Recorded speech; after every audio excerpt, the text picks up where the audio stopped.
This is the Palin Update on Mama Grizzly Radio. I'm Kevin Scholla in the new Full Battle Rattle Studios. Thank you for gathering as we can because we are still a free people.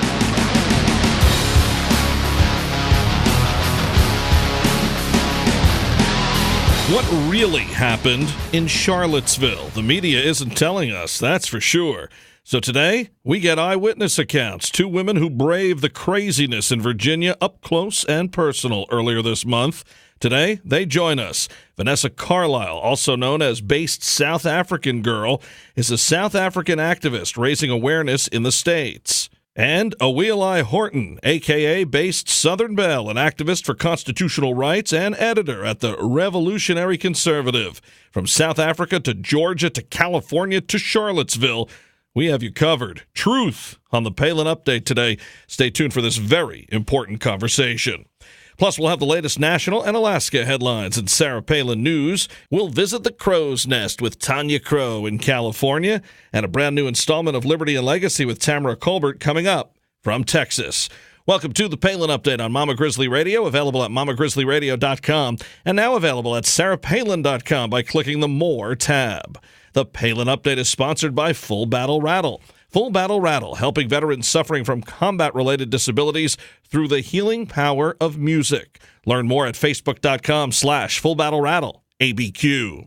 Two amazing, brave women are with us today, Vanessa Carlisle and Avialae Horton. Both were in Charlottesville when the riots broke out, and they both agree the picture the media is painting is far different from what really happened that day. Today, we talk to both Vanessa and Avialae about the truth in Virginia. And right now, we do welcome Vanessa Carlisle and Avialae Horton to the Palin Update on Mama Grizzly Radio. Ladies, thanks for joining us. Thanks for having us. Yeah, thank you. We appreciate the opportunity. Well, Vanessa, I'd like to start with you, if you could. I just want to give people an idea of what both of you do and your backgrounds, because they're unique in a way, and you're shedding a light on some issues that a lot of people really don't know about. Let people know your background and what you've been fighting for over the last few months and years. Sure. Well, I'm a South African activist. My dad's family is from South Africa, and his whole family still resides there. And I've been bringing awareness to the atrocities that's happening in South Africa right now and the white genocide that's presently taking place. I was at the Battle of Berkeley, and I just recently went to Charlottesville. And that's what we really want to touch on today and get the real story of what happened in Charlottesville, a place I'm very familiar with. We're in Charlottesville, Virginia, at least twice a year, every year, family there.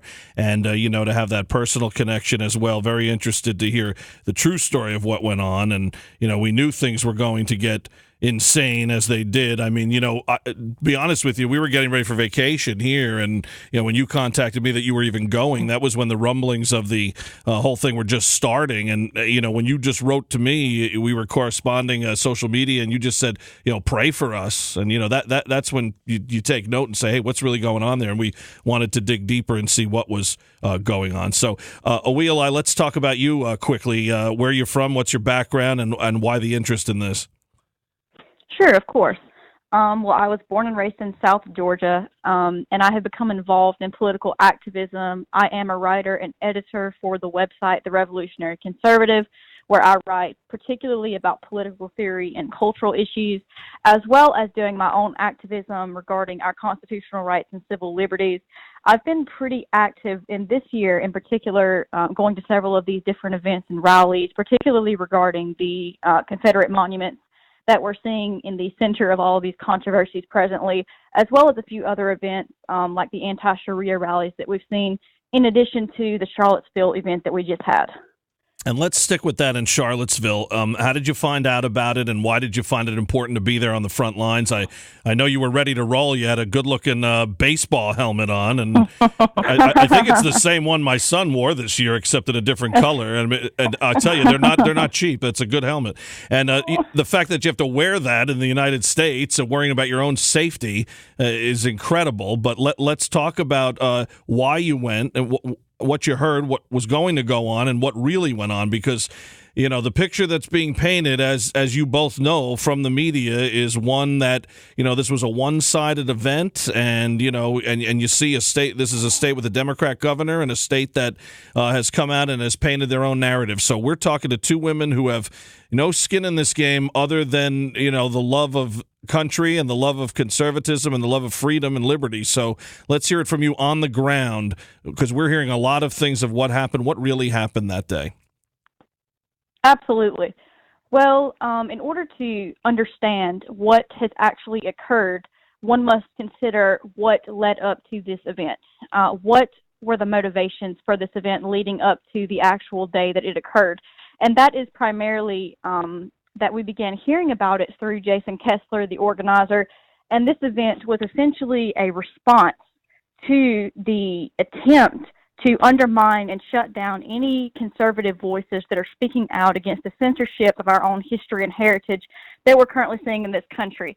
This event was meant to be a response to show that we refuse to surrender, essentially, to the voices that are attempting to say that we cannot have our own voices in discussing the political issues that are pertinent to us as European Americans, as patriots, however you want to look at it.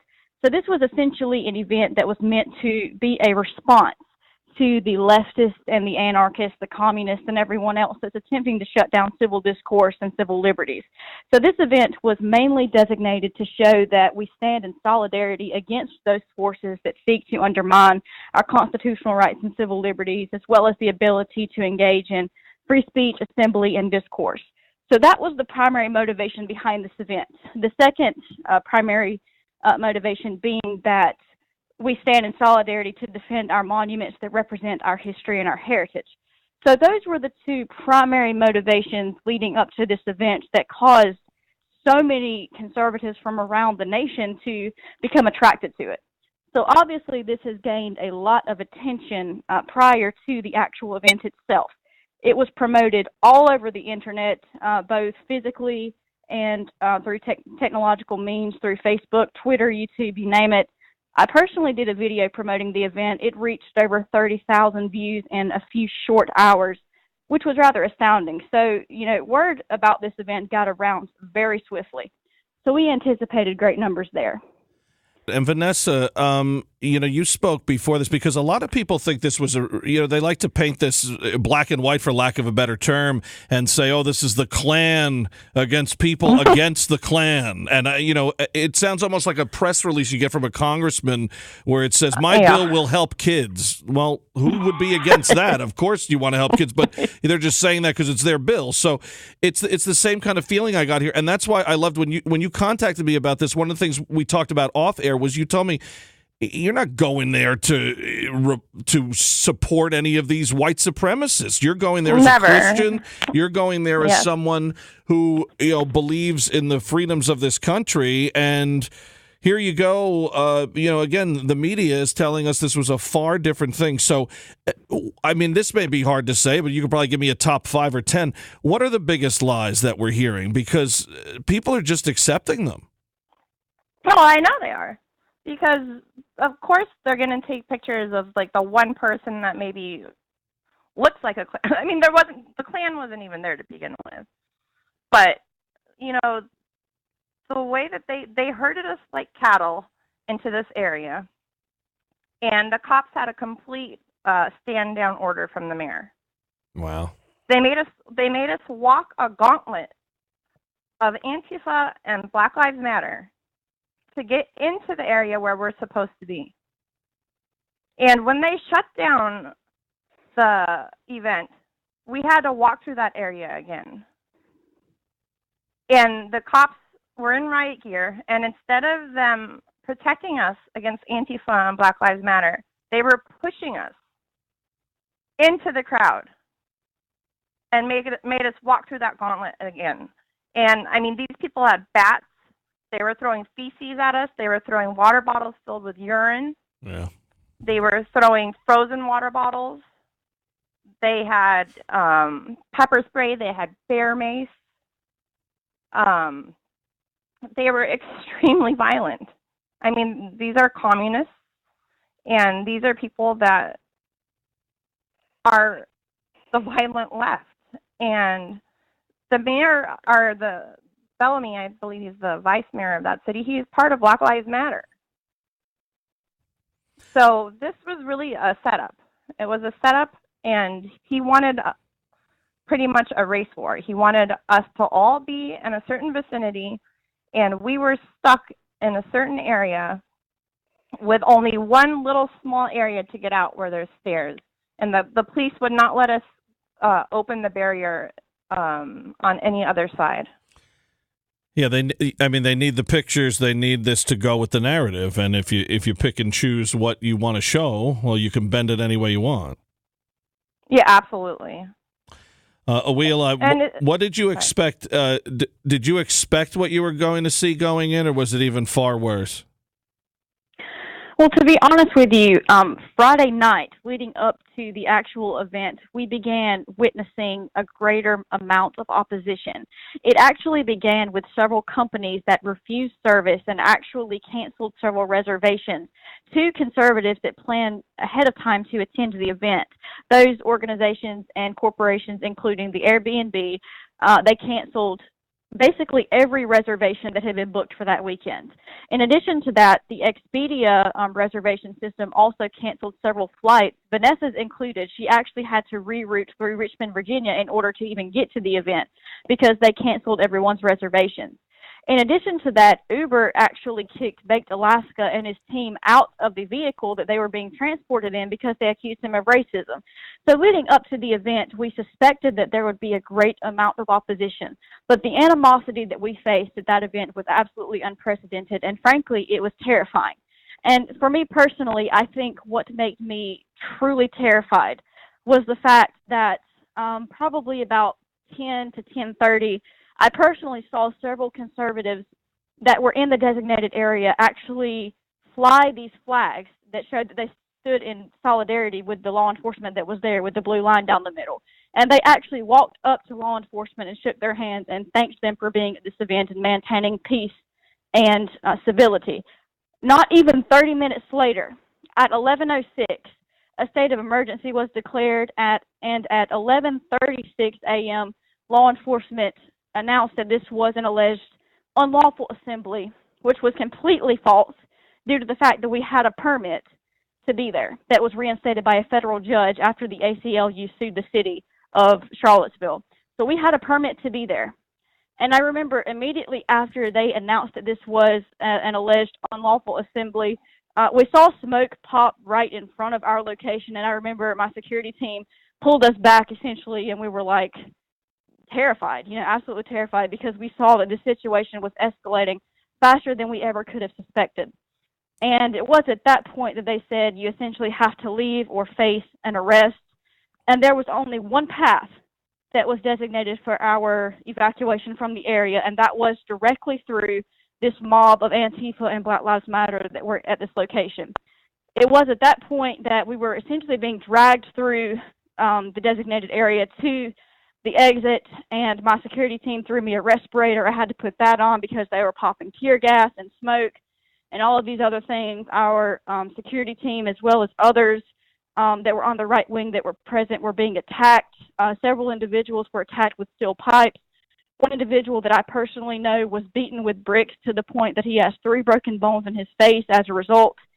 Baked Alaska has been in the hospital with probable permanent eye damage after being sprayed with bear mace. I mean, it was absolutely atrocious. And the most atrocious aspect of all of this is knowing that law enforcement deliberately set us up and forced us into a physical confrontation with these leftists that are absolutely nothing short of domestic terrorists. Yeah, and set you up on the command of these Democrat leaders who, were a part of this, is what you're saying, right? With the governor and the mayor. Absolutely. Yeah, absolutely. Yeah. What you talk about President Trump got ripped by so many for his saying many sides to blame, both sides, this type of terminology. And I mean, to me, just like during the rallies and whatnot, when things were, taken out of context, when I heard that, I immediately thought, well, what he means is one side had Black Lives Matter and Antifa people in there. I mean, it seemed very simple to me, and it was turned around into saying, oh, see, told the president's a white supremacist. I mean, it's amazing when you hear this stuff. I mean, when you heard the president's remarks about that, isn't that what you thought he was saying as far as when he said many sides? Yes. I mean, our side was obviously not violent. If anything, these are young conservative men that were either ex-military right, or, police officers. They were there defending, a monument that represents our country. And I think they were defending General Lee. The other thing, too, ladies, that I think people aren't understanding here is they think there were two sides. I believe there were at least three because you weren't for that other side either. I think your side was the side of, actual common sense and patriotism and free speech and the whole thing. And then you had plenty of white racists there. There's no doubt about it. Awful, awful people. But that's the thing. They tried to paint this into a two-sided thing when really you had three sides. Yeah. It is entirely a false dichotomy, this assumption that the media is pushing. And this is probably one of the main points of deception. Going back to the points that you made about the most prominent lies that they're telling the general population right now, that is one of them, that there are only two sides. That is an entirely false dichotomy because you had radicals on both sides, obviously. Yep. The left was instigating this violence.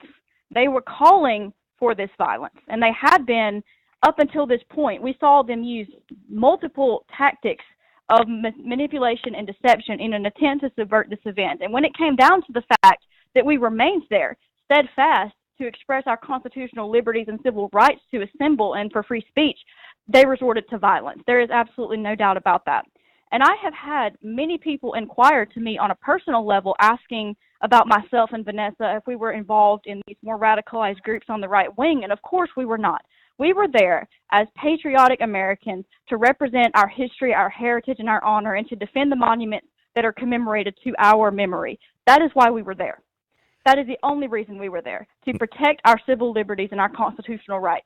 And if that makes me a racist, then I would wear that title with honor, because that is the truth of why we were there. I mean, last time I checked, all of these monuments have been up for a really long time, right? Donald Trump didn't put these up? I just want to make sure because maybe there's new monuments. I mean, I think you both saw the deal in New York City, right? There was a design on one of the subways and the wall, and they said it looked like a Confederate flag because it had an X, and now that has to be removed instead of working on the real crimes.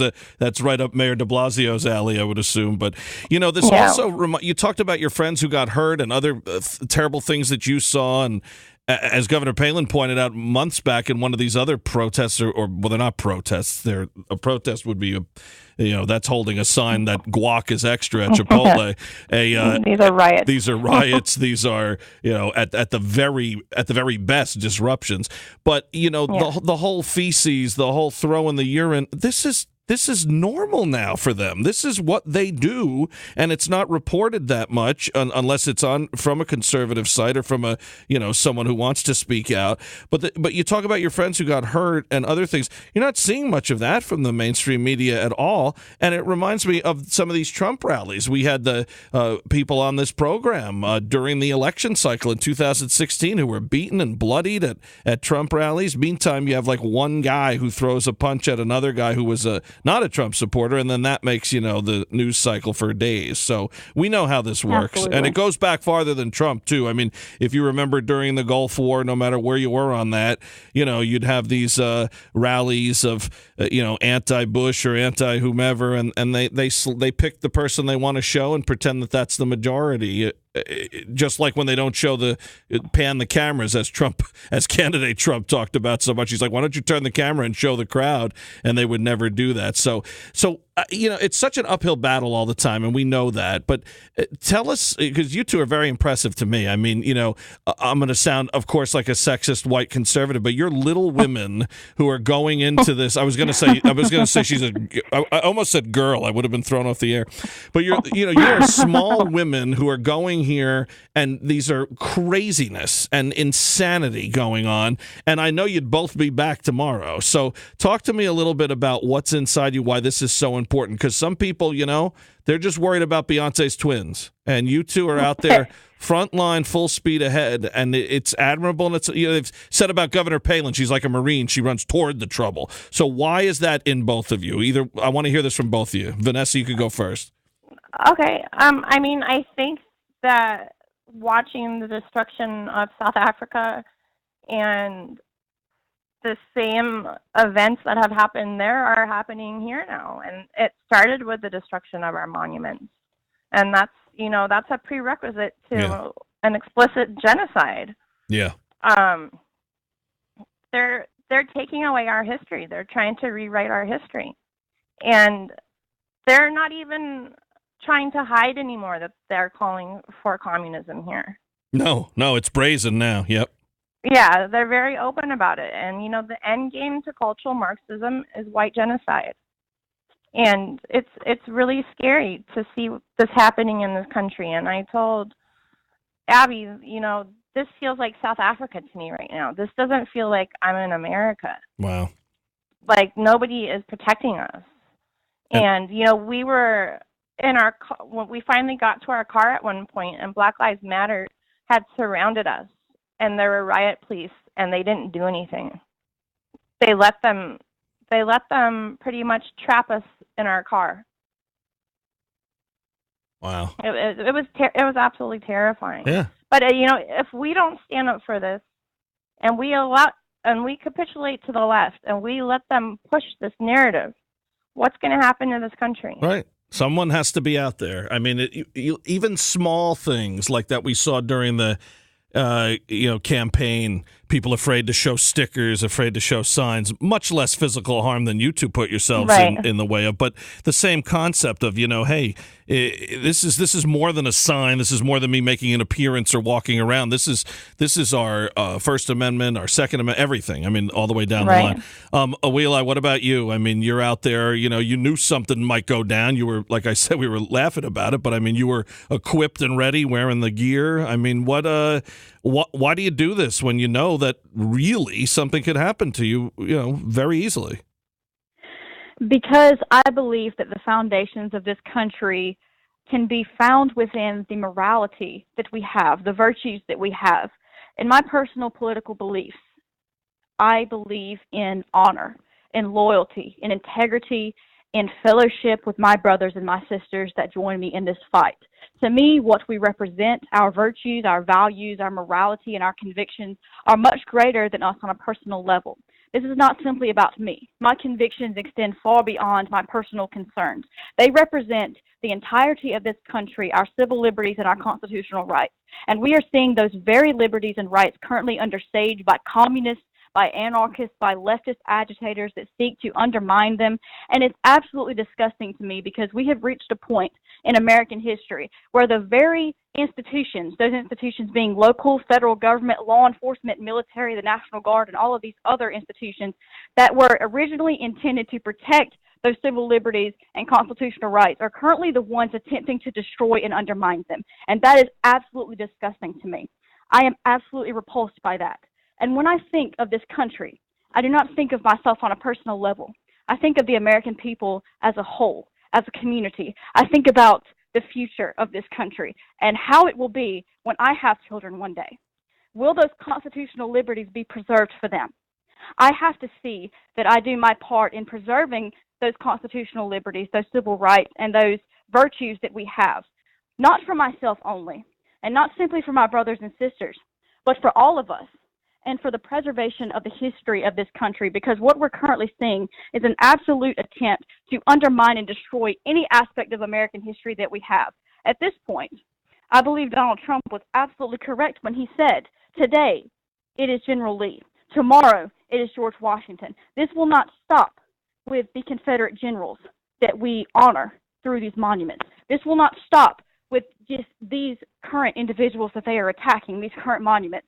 This will extend to any and everything that they find offensive or racist or any of these other completely fabricated accusations that they are making towards anyone that has ever represented this country. This is a slippery slope into absolute communism and totalitarianism, and that is what I am terrified of.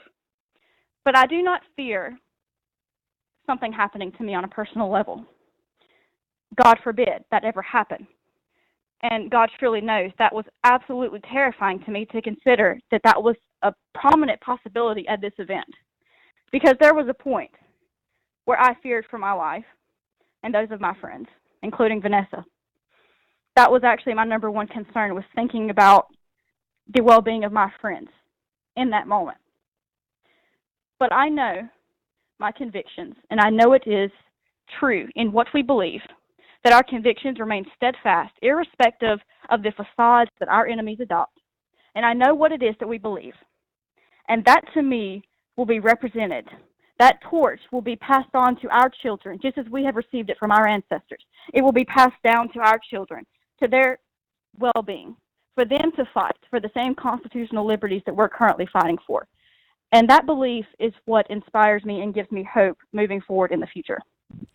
Well, it's an amazing story. We appreciate you both being here, and we want to get the word out because we have much less important issues that are fabricated and lied about. So something so big as this that took over the news cycle and everybody's been talking about, and you've heard a lot of good people not even understanding what went on and talking about thinking it was two-sided, not three-sided, and also thinking that the one side was great and the other side was not. And I think you've really crystallized that, both of you. We really appreciate it. And, it gives people a lot of hope when you hear people like both of you because, like you said, you got to fight for things. And it's not just the men and women in uniform who do it. You don't have to have a title necessarily. But to be, in this, you don't get an exceptional country like this, by sitting back and letting things happen. And you talk about the statues, the other statues, they already went after a Lincoln one in Illinois. So I know. This is all starting already. Before I let you both go, real quick, because I know this, I know the president knows this, I know Governor Palin knows this, and a lot of people doing their homework know this, but if you both would again, let's just quickly tell everybody the difference between someone who was at this rally or at these other rallies that are going to come and these other protests and situations, or war zones, really, what you want to call them. Tell people, Antifa, Black Lives Matter, KKK, supremacists, the group you were with. Can you tell everybody what the difference is between everything? Because, again, this is all so scrambled up where they think, well, wait, you're white, so you must be on that side. Yeah, I mean, unfortunately, there's an extremist part of every group. And I think that a lot of people are afraid to come out that are like Abby and I because they're afraid to be called a racist or a Nazi or a bigot or whatever label they decide to call you. Because they'll say it no matter what. Like when Obama was president. No matter what. If you disagree with a policy, you're racist. It could be taxes. It has nothing to do with anybody's color. Nothing to do with anything. Absolutely. Right. And then the same thing here with President Trump. You agree with something. Well, it's racist. Well, wait. Clinton said the same thing. And then I know. And by the way, are they going to tear down Bill Clinton's any of his statues? I saw that online. That would be hysterical. So Antifa, you hear these terms, okay? So just when you hear these terms, okay, tell me, Black Lives Matter, that's a terrorist group, right? Yes. I mean, Absolutely. I think of ANC in South Africa as a domestic terrorist group. Okay. Antifa, who's in Antifa? Communists. Right. Okay. Absolutely. And then the KKK, the I mean, I don't even know. Are they KKK, right? I don't even know they're if they're so like relevant anymore. They really are. I mean, a guy with a bed sheet. I mean, but white supremacy. Okay, we know what that is. These are people who hate people based on their color or we get that. Right. Okay. Your group, people who are when you say they want to paint words and change them around, like they just got so upset that the president, he said supremacist, he didn't say nationalist, but yet they weren't upset that for 8 years we never heard, a radical Islamic jihadist. Yeah. Absolutely. So I mean, Absolutely. this is what we're picking on. So again, there are conservative people who are out there, and if you see tonight some things going on and all over this country in all different cities, and guess what, folks? There's a lot of people of many different colors, backgrounds, sexual orientations, and everything else who are on the side that these two ladies are on. So that has to be absolutely. Pointed out as well. Well, thank you both very much. You're welcome here anytime, and I hope we can talk to you again. Thank you for having us. Yes, thank you. We appreciate it. For more on Vanessa Carlisle, you can follow her on Twitter at BasedSAfrican. That's BASED African. You can follow Avialae Horton on Twitter at Based South Belle, and check her out on YouTube, a great channel, The Based Southern Belle. Now it's time for Sarah Palin News headlines and more about Governor Palin. Goofy Elizabeth can't get past the fact that Trump won. Rosie does not love Chachi. Hunting season is almost here. Grab your gear, merchful.com/buckup. An update on Majority Whip Steve Scalise. Mad Dog not messing around. Prayers go out to those involved in the Deadpool accident. The latest on North Korea. Bad news for Hillary. Margaret Thatcher had it right when it comes to the problem with socialism. Sarah Palin speaks up for life again, this time after horrific reports out of Iceland. Palin saying to try to snuff out a life in the name of building a perfect race harkens back to Nazi Germany. Prayers for a speedy recovery for Rudy. Todd Palin on the Deadliest Catch star. Quote, good dude. Surprised to see him retiring. Deadliest Catch was the start of the Alaska TV shows. 37 years of truly living on the edge. Congratulations to Captain Jonathan Hillstrand, one badass fisherman. Palin on Charlottesville. These people desiring even more violence are sick and wrong. Palling around with these haters is a slap in the face of our veterans who have given all to stand for a more peaceful world by working against this kind of hate. An update on the Barcelona terror attack. Thoughts and prayers to a very special 9/11 family. Steve Bannon out in D.C. and back with Breitbart. All the best to Steve, the very first guest here on the Palin Update back in 2011. An interesting take from Newt Gingrich. A beautiful story as we head back to school. Where are you watching the solar eclipse from? Regardless, you'll want to read this first. Dave Rover's story is powerful and purposeful. You don't want to miss this, thanks to all our brave vets who have served or are serving. Our thoughts and prayers go out to more fallen officers and their families and to all who wear the uniform. We have to stop this.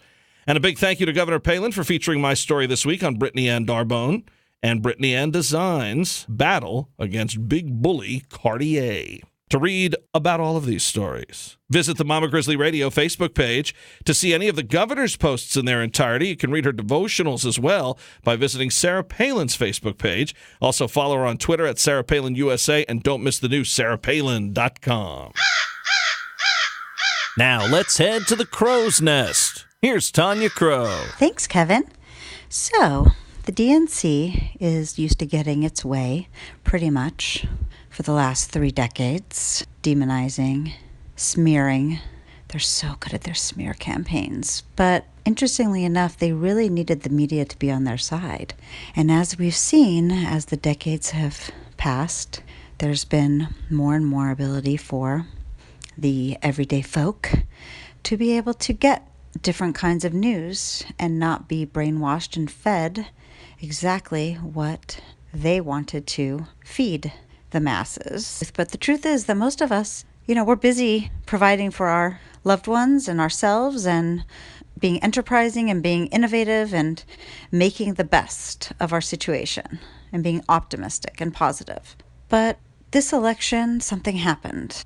The media thought that they could get away with their same old tricks. The DNC thought they could get away with their same old tricks, and they didn't. And they were shocked. Literally floored. And now they know. They know in their hearts, they know in their minds that their jig is up. And they are fighting for their lives to stay relevant, to be able to do and pull the shenanigans that they have for many decades. And every week, it's so interesting to watch all their platforms, all their tools, their arsenal. And, a lot of people talk about them being at war with Trump, but they're also at war with us, the voters of Trump, the voters that had a voice in this election and said enough is enough. That you are not above the law. Nobody's above the law. We want law and order back. We want our borders back. We want to feel safe and sound. We want our inner cities to be thriving. We want economic prosperity for everyone. Just like our president, Donald J. Trump, in his inauguration speech, he spelled it out so beautifully and so eloquently. And how did they report on that inaugural speech? Like they heard something that wasn't said.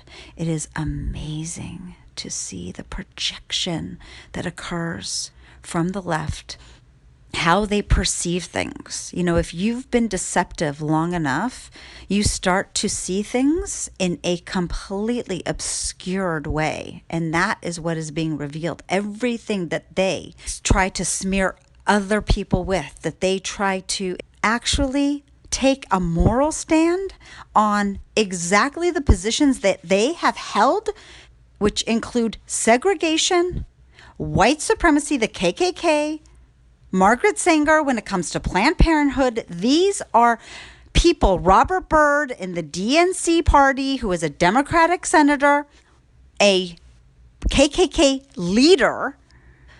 They think that they can get away with smearing other people for the same exact amoral, intolerant, bigoted positions that they have held all the time. They are the party of everything that they are so wrongly accusing this White House and the conservatives. And of course, they would much rather focus on that than they would the failures on their part for the African American population, for the minorities of this country, and for the economics of this country, for the open borders that they have consistently tried to pursue and expand.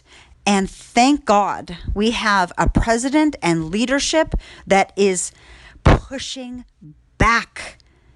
And people are taking his lead and following. And we need to continue to speak up and to speak out and to put the mirror and hold the mirror up and stand up for what we know is the truth. Because this is a battle of truths. This is a battle of realities. And one reality is based in evidence and fact, and another reality is based on ideology that is being pursued in a state of denial. This is Tanya Crow with Mama Grizzly Radio. Tanya Crow on Mama Grizzly Radio. More from the Crow's Nest next week. Now, the Palin Update with Kevin Scholla presents Liberty and Legacy. Here's Tamara Kolbert. President Trump will likely go down in history as our nation's most unlikely hero. In a time when our world is in desperate need for heroes, I believe the record at some point will reflect that this imperfect man took on an impossible task to restore America's greatness. And if anything this week has shown us, it is that something is going on in America. Everything seems upside down right now. I am trying to make as much sense of it as you are. But what I am doing is choosing to do my thought prayerfully, looking at where we are and trying to interpret meaning in the little things, the unsaid, the unspoken, not what the mainstream media and the charlatans on TV are trying to proclaim.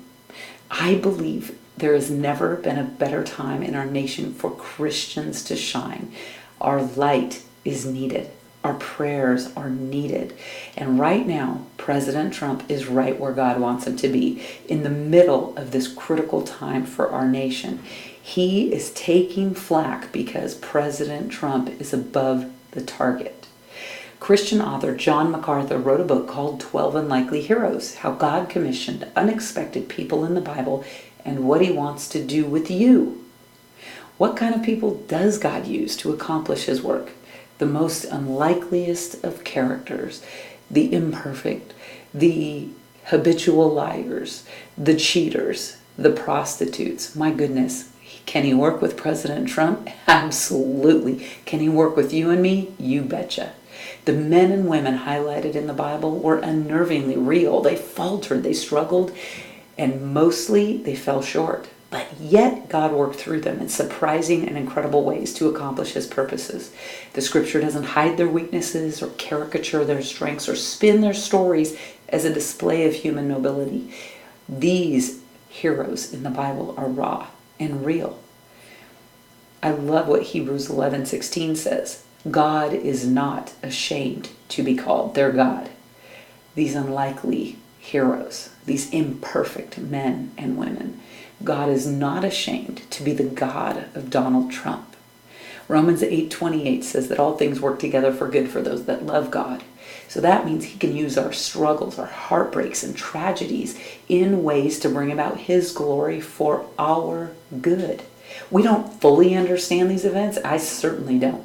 But they are part of his perfect divine plan, and he alone is in control. And don't let anyone tell you other than when God wants someone to lead, he will rise and he will lead, because that's what God wants. And it isn't because God wants Donald Trump to succeed as Donald Trump. He is going to elevate Donald Trump and allow him to succeed so that God's perfect divine plan can be implemented.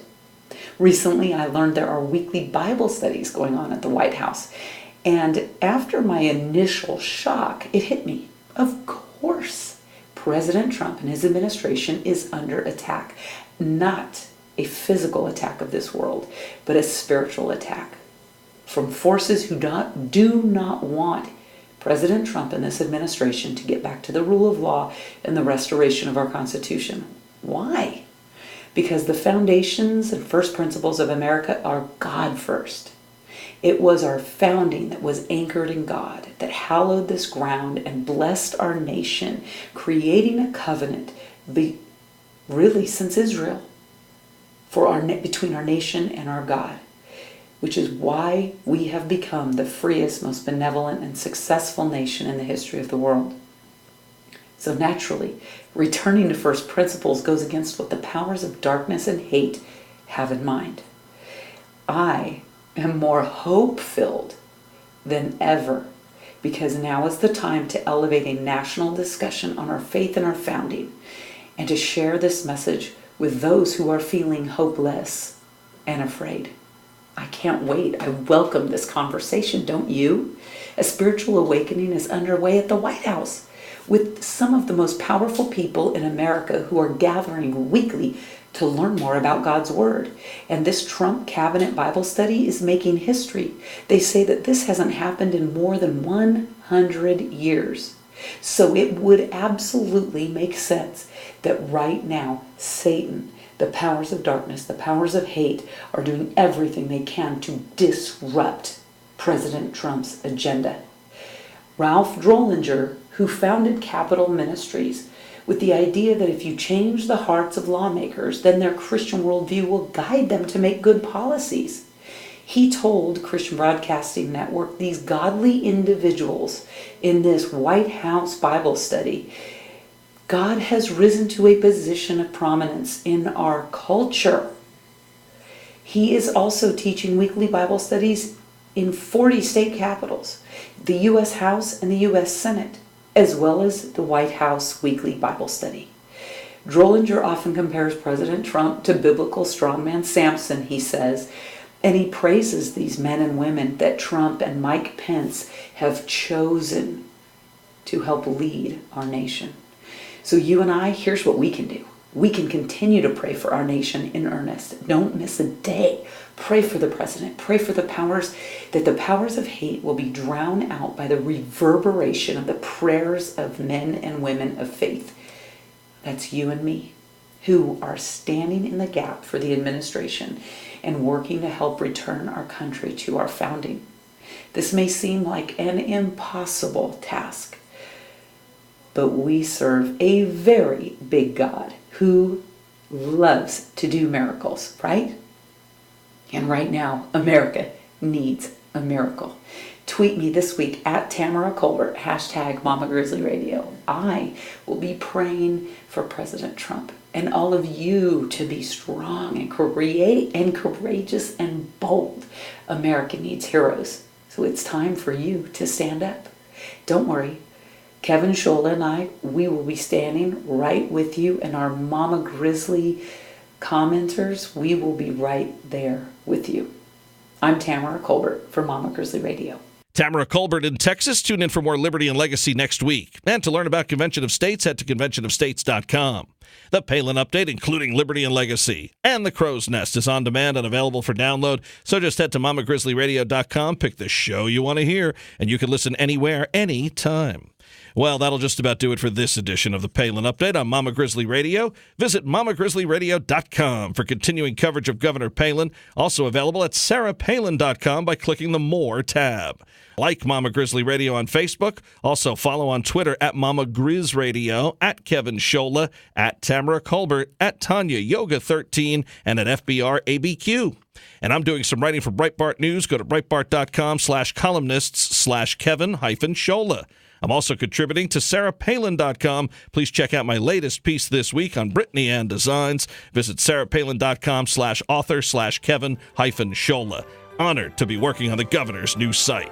I want to thank Tamara Kolbert, Tanya Crow, and everyone here at Mama Grizzly Radio. Thanks to Vanessa Carlisle and Avialae Horton. And thank you for listening today. A special thanks to our sponsor, Full Battle Rattle. Visit facebook.com/FullBattleRattle, ABQ. The Palin Update is produced by Lena Anderson, the Andy L. Kramer, and Lori Ann Lewis. Please be sure to join us again next time for another edition of the Palin Update right here on Mama Grizzly Radio. I'm Kevin Scholla. Have a pleasant day.